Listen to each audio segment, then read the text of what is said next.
le système viticole. Nous nous trouvons maintenant dans un amphithéâtre naturel, façonné à vignobles. Les caractéristiques de ces paysages viticoles sont bien maintenues et caractérisent une région qui comprend Carema, Settimo Vittone, Nomaglio, Borgofranco et beaucoup d'autres communes sur la rive opposée de la Loire.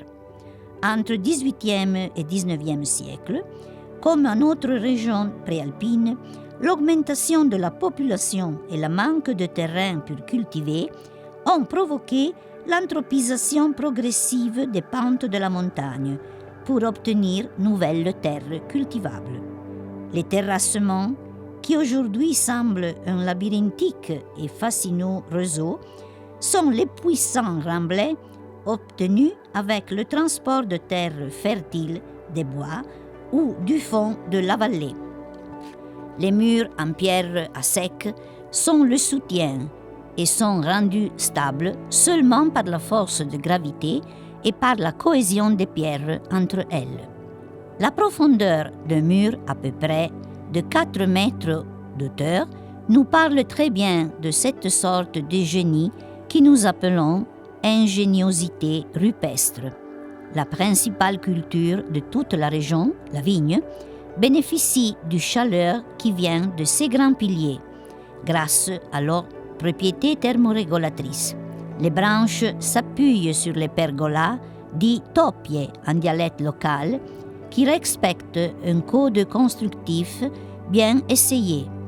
Elles se composent de différents 4 niveaux de poutres en bois, superposés et à section circulaire pour faire rapidement écouler l'eau de la pluie.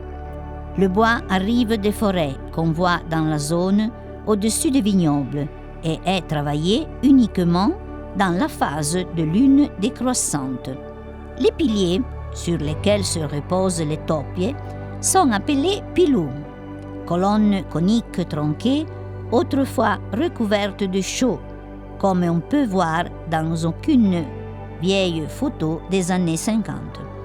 Les escaliers raides, les passages dans les trachées et les petits tunnels pour l'écoulement des eaux sont autres détails qui forment un paysage apparemment naturel, mais en réalité obtenu par l'homme avec sagesse et persévérance.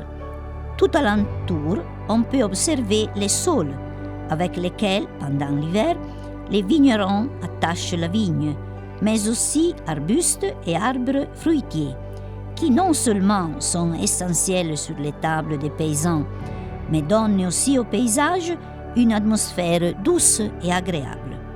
Le bassin est fermé par Montiglie, imposante falaise au-dessus de laquelle trouvent refuge fermes et vignobles. Maintenant, ces lieux sont inscrits au registre national des paysages ruraux historiques et les vignerons qui les travaillent sont les gardiennes d'une connaissance profonde et unique.